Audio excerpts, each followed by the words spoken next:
Hello everyone, आपका फिर से स्वागत है रिफाइनर एकेडमी में। मैं हूं मनोज और आज हम लोग सीखेंगे फ्रिक्वेंटली यूज्ड वर्ड का ये पार्ट 3। इसके पहले मैंने 2 वीडियो ऑलरेडी अपलोड किए हुए हैं यूट्यूब पे, आप उन वीडियो को देख सकते हैं। ये वर्ड जो हैं आपके कंपटीशन के हिसाब से बहुत ही ज़्यादा इंपॉर्टेंट है। ये वर्ड्स बार बार आपसे पूछे जाते हैं जिनमें आपको बहुत सारा डाउट होता है। ओके, सो इस वीडियो में हम लोग फ्रिक्वेंटली यूज्ड वर्ड के कुछ इम्पॉर्टेंट जो चुने हुए वर्ड्स हैं, मैंने यहाँ पे उसको रखा हुआ है और कंपटीशन में आए हुए वर्ड्स हैं। सो आप प्लीज़ पूरा वॉच करिए, क्योंकि आधा अधूरा नॉलेज, ठीक है, बर्बाद कर देता है, बनाता कहीं भी नहीं है। ओके, सो आपको ये पूरा वॉच करना है और आपको सेशन कैसा लगता है उसके बारे में आप कमेंट करके बता सकते हैं। और ये वीडियो अगर आपको अच्छी लगती है तो उसको लाइक कर सकते हैं, चैनल को सब्सक्राइब कर सकते हैं और उन लोगों को शेयर कर सकते हैं जिनको इनकी आवश्यकता है। Okay, so let's continue with the session. First word देखेंगे हम लोग, एर्डश। इसका मीनिंग क्या है? Difficult and tiring and needed a lot of effort and energy. यानी कुछ भी ऐसा जो बहुत ही ज़्यादा डिफ़िकल्ट हो, टायरिंग हो, जिसको करने के लिए बहुत ज़्यादा परिश्रम करना पड़े और बहुत ज़्यादा एनर्जी वेस्ट करना पड़े, ऐसे एक्ट को हम लोग कहते हैं एर्डश, यानी कठिन कार्य। ओके, जैसे यहाँ पे कुछ एग्जांपल है। An arduous journey, an arduous climb, years of arduous training. Okay, तो जैसे कोई जर्नी है बहुत ज़्यादा, एर्डश यानी कठिन है, कोई क्लाइम यानी चढ़ाई है, कुछ किसी पे चढ़ना है और चढ़ना भी बहुत ज़्यादा कठिन है, और कोई ट्रेनिंग है वो भी बहुत ज़्यादा कठिन ट्रेनिंग है। इसके सिनोनिम्स वगैरह देते हैं। Laborious, strenuous, vigorous, back breaking, stiff, Herculean, onerous, hard, heavy, gruelling, task. तो ये आप लोग देख सकते हैं। So each word is very important, so you have to remember it. आप लोग ज़रूर इसका सिनोनिम्स वगैरह एक पार्ट में, पेज में इसको लिखिए और स्टिकी नोट बनाइए दीवार वगैरह पे चिपकाने के लिए। ये वर्ड ऐसे हैं जो आपसे पूछे जाएंगे और आप उस टाइम श्योर भूल जाएंगे। सो आपको इसको मेमोराइज़ कर लेना है। सिनोनिम्स जितना ज़्यादा क्लियर रहेगा, सो कभी कभी इसी में से वर्ड भी दिया जाता है। सो आपको अच्छे से इसको पता होना चाहिए। नेक्स्ट वर्ड हम लोग देखेंगे, एप्रीहेंड। एप्रीहेंड बोलते हैं हम लोग arrest someone for a crime. कोई क्राइम किया है तो उसके लिए उसे को अरेस्ट करना यानी पकड़ना, तो इसको हम लोग कहते हैं एप्रीहेंड। तो जैसे कुछ एग्जांपल देख लेते हैं। The police have finally apprehended the killer. Killer को पुलिस ने एप्रीहेंड कर लिया फाइनली, यानी अंत में पकड़ ही लिया। Okay, the police apprehended a thief. Police ने एक चोर को पकड़ लिया। तो जहाँ भी एप्रीहेंडेड वर्ड यूज होगा तो आपको समझना है कि किसी को अरेस्ट करना किसी क्राइम के लिए। ओके, इसका सिनोनिम देख लेते हैं। अरेस्ट करना, कैच करना, कैप्चर, सीज करना। So you have to remember it. Next word देखेंगे, इसी से रिलेटेड है। इसका एक और सेंस भी है एप्रीहेंड का, समझना। To understand something or perceive. किसी को समझना, किसी भी चीज़ को, उसको भी कहा जाता है अप्रीहेंड। ओके, देखिए example, see immediately apprehend the problem. वो बहुत जल्दी ये प्रॉब्लम को अप्रीहेंड कर ली, यानी उसको समझ ली। सो आप इसको देख सकते हैं। एप्रीहेंड का एक और सिनोनिम्स वगैरह देख सकते हैं। कंप्रीहेंड है, एप्रीहेंड है, रियलाइज़ है, परसीव है, रियलाइज़ है, ग्रैस्प है। तो दीज आर सिनोनिम्स, आपको याद रख लेने हैं सब कुछ इसी के सेंस में। नेक्स्ट वर्ड हम लोग देखेंगे, एमेलियोरेट। एमेलियोरेट मैं वर्ड मीनिंग में बताया हुआ हूँ और इसको फिर से एक बार समझ लेते हैं। तो बेसिकली क्या हो रहा है, ये पूरी वर्ड मीनिंग घूम फिर के आ रही है। सो आपको क्लियरली, आपको शुरू से अगर वॉच करेंगे तो आप पाएंगे कि देयर इज़ नथिंग टफ, कुछ भी टफ नहीं है और एवरीथिंग इज़ ईजी, और बस आपको पेशेंस रख के पूरा वॉच करना है। एमेलियोरेट क्या है? इम्प्रूव और मेक बेटर। किसी भी चीज़ को इम्प्रूव करना, उसको अच्छा बनाना और अच्छा बनाना, इसको कहते हैं एमेलियोरेट। टू मेक अ बैड और अनप्लेजेंट सिचुएशन बेटर। किसी भी बैड या अनप्लेजेंट सिचुएशन को बेटर करना, उसको अच्छा करना। कोई बुरी कंडीशन थी, अनप्लेजेंट कंडीशन थी, उसको थोड़ा सा उसमें सुधार लाना, अच्छा कर देना उसको, वहाँ पर हम लोग कहते हैं कि वहाँ पर सिचुएशन थोड़ी सी अच्छी हो गई। ओके, जैसे unless we ameliorate the condition of the working class we can not expect the prosperity of the country. Okay, जब भी जब तक हम लोग जो वर्किंग क्लास है यानी जो कामगार लोग हैं, काम करने वाले लोग हैं, अगर उनकी कंडीशन को सुधार नहीं सकते हैं तब तक देश की तरक्की नहीं की जा सकती। ओके, ये बात इसमें लिखी गई है। नेक्स्ट सेंटेंस है foreign aid is badly needed to ameliorate the effect of drought. तो सूखा जो कहीं भी पड़ा हुआ है, तो सूखा की इस कंडीशन को सुधारने के लिए हमको विदेशी हेल्प की ज़रूरत पड़ेगी। तो यहाँ पे एमेलियोरेट है, सूखा एक बुरी कंडीशन है, उसको सुधारना है। सो यू कैन सी है, इसका हिंट वगैरह है। एमेलियोरेट से आप इमली समझ लीजिएगा। इमली क्या करती है, किसी टेस्ट को और बेटर कर देती है, तो खाने का टेस्ट जो होता है उसको बेटर कर देती है। सो नेक्स्ट देखेंगे हम लोग एमनेस्टी। इंपॉर्टेंट है, बहुत ही ज़्यादा इम्पॉर्टेंट है। एमनेस्टी क्या होता है, अपराध क्षमा। A situation in which a government agrees not to punish और not to no longer punish people who have committed a particular crime. ठीक है ना, तो जिन लोगों ने कोई क्राइम किया है और जो गवर्नमेंट है उनको पनिश नहीं करना चाह रही है, यानी उनको क्षमा कर दे रही है। ठीक है, इसको कहते हैं हम लोग अपराध क्षमा। आप लोगों ने सुना होगा राष्ट्रपति के पास प्रेसिडेंशियल पावर होती है, वो अपराधी को क्षमा कर सकता है। राज्यपाल के भी पास होती है, तो वो अपने अपने जो कॉन्स्टिट्यूशनल राइट्स हैं उनको यूज कर लेते हैं अपराधी को क्षमा करने के लिए। तो इसी को कहते हैं एमनेस्टी।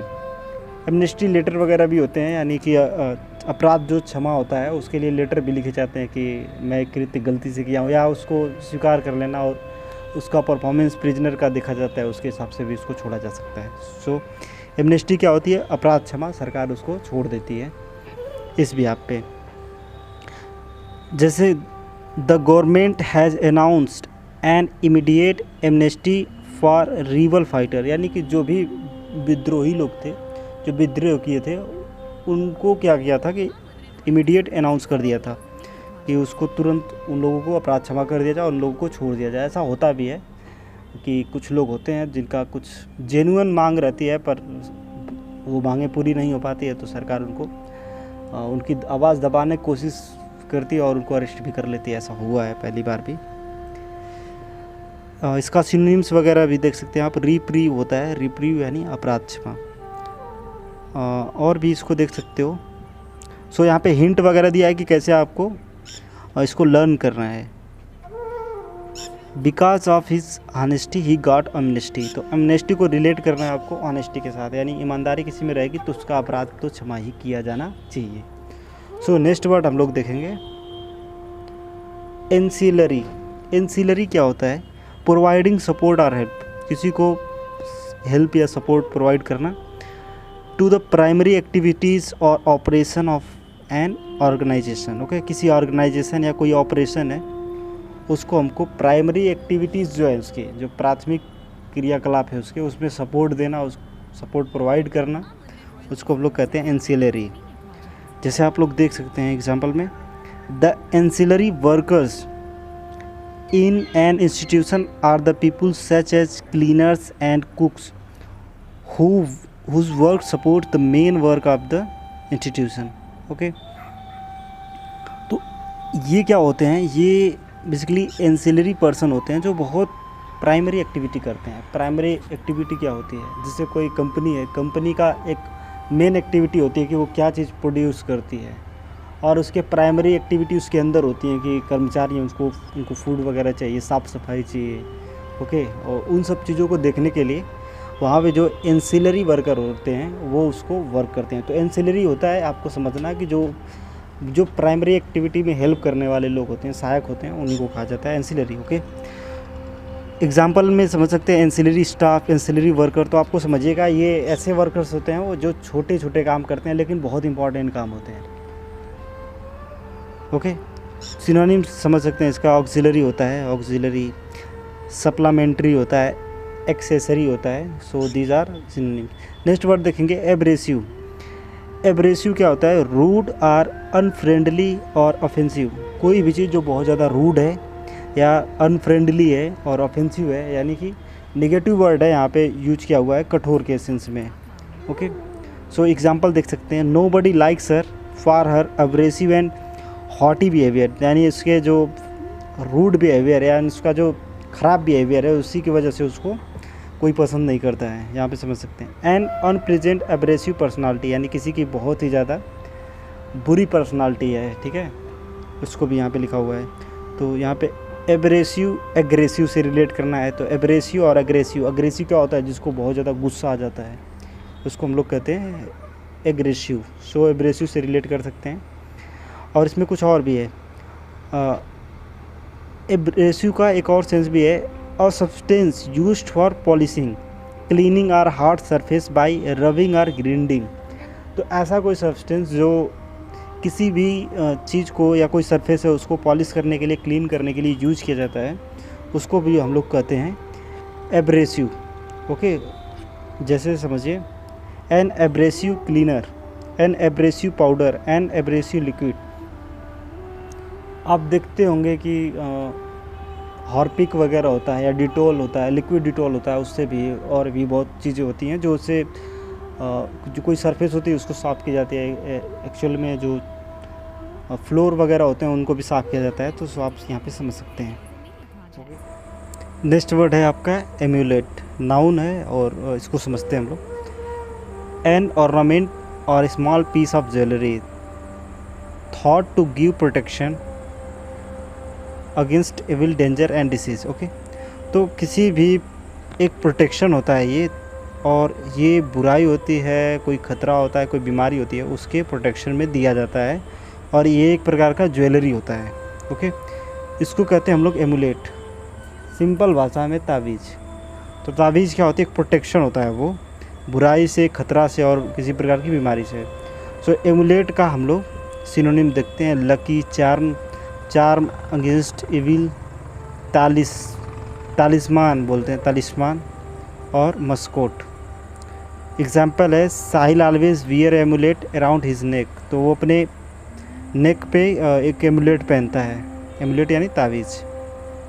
नेक्स्ट हम लोग वर्ड देखेंगे, ब्लेटेंट। ब्लेटेंट क्या होता है, एडजेक्टिव है। ब्लेटेंट होता है of bad behaviour done openly and unashamedly, यानी खुला, खुल्लम खुल्ला, यानी कि बिना किसी शर्म हया के, यानी ओपनली एकदम किसी एक्टिविटी को करते हो, बहुत बुरी तरीके से करते हो, विदाउट केयरिंग एनीवन, किसी का परवाह भी नहीं कर रहे हो, तो वो जो कार्य होता है उसको हम लोग बोलते हैं ब्लेटेंट।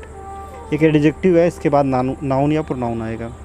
जैसे अ ब्लेटेंट लाई, यानी कि खुल्लम खुल्ला झूठ, यानी एकदम खुल्लम झूठ बोलो कि सबको पता है कि ये बात सही है, लेकिन आप उसको एकदम ओपनली झूठ बोलो, उसको हम लोग कहते हैं blatant lie.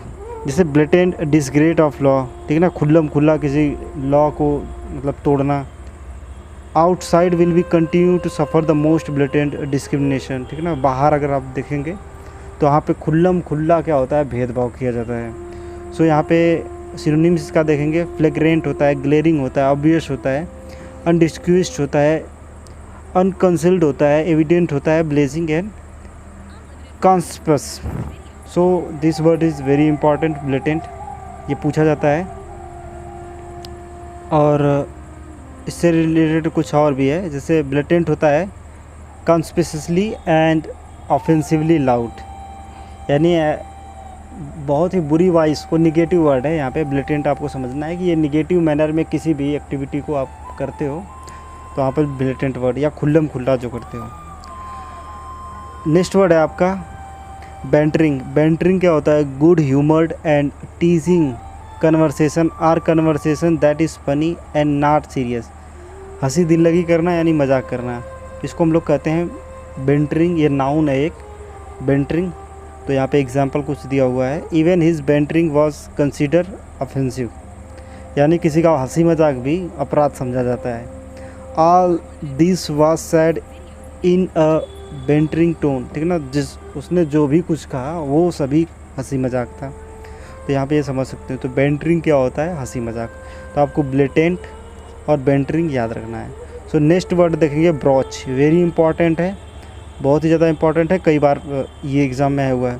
To bring up a difficult subject और डिबेट फॉर डिस्कशन। ये ब्रॉच क्या होता है, किसी डिफ़िकल्ट टॉपिक को लेके आना डिस्कशन करने के लिए, उस पर डिबेट करने के लिए, तो उसको हम लोग कहते हैं ब्रॉच। एक्चुअली अगर आप लोग एयरफोर्स का जीडी देंगे तो वहाँ पे कभी कभी ऐसा होता है कि कुछ डिफ़िकल्ट टॉपिक लेके चले आते हैं वहाँ पे, तो उस टॉपिक के बारे में अंडरस्टैंडिंग नहीं होती है बहुत ज़्यादा बच्चों में। तो वहाँ पर एक वर्ड यूज कर सकते हो, this topic is very brooch. Okay, तो ये टॉपिक जो है बहुत ब्रॉच है, यानी क्या है उसमें कि बहुत ज़्यादा डिफ़िकल्ट टॉपिक है, उसके बारे में कोई डिबेट या डिस्कशन नहीं किया जा सकता है। सो यहाँ पे ये वर्ड किया जा सकता है। देखो, he brought the subject he had been avoiding all evening, ठीक है ना, कि उसने क्या किया कि जिसके बारे में वो शाम तक पूरा एकदम टाल रहा था उसको वो लेके आ रहा है वैसे सब्जेक्ट को डिस्कस करने के लिए। तो यहाँ पे देख सकते हो सिनोनिम्स इसका देख सकते हो, रेज करना, इंट्रोड्यूस करना, ब्रिंक अप, मेंशन करना, यहाँ पे आप समझ सकते हो। ओके, तो ब्रोच होता है to bring up a difficult subject और debate for discussion. Okay, so यहाँ पर हम लोग ये जो आपका इम्पॉर्टेंट वर्ड्स हैं जो फ्रिक्वेंटली आते हैं वो उनके बारे में हम लोगों ने डिस्कस किया है। आपको ये सेशन कैसा लगा है उसके बारे में आप ज़रूर बताइए। ओके, और चैनल को आप अभी तक सब्सक्राइब नहीं किया तो आप ज़रूर उसको सब्सक्राइब कर लीजिए और प्लीज़ चैनल को बहुत से ज़्यादा शेयर कीजिए, ठीक है। इसमें हम लोग बहुत ज़्यादा अपडेट लेके आने वाले हैं और कई सारे इसमें एस्पेक्ट जोड़े जाएंगे, जैसे फिज़िक्स के भी, केमिस्ट्री के भी और मैथ्स के भी इसमें कोर्सेज़ वगैरह लाए जाएंगे जो फ्री ऑफ कॉस्ट उन लोगों के लिए बनाए गए हैं जो एयरफोर्स को देना चाहते हैं या अदर एग्ज़ाम में देना चाहते हैं। इससे आप क्वालिफाई वगैरह कर सकते हैं। Okay, so thanks for watching, have a nice day.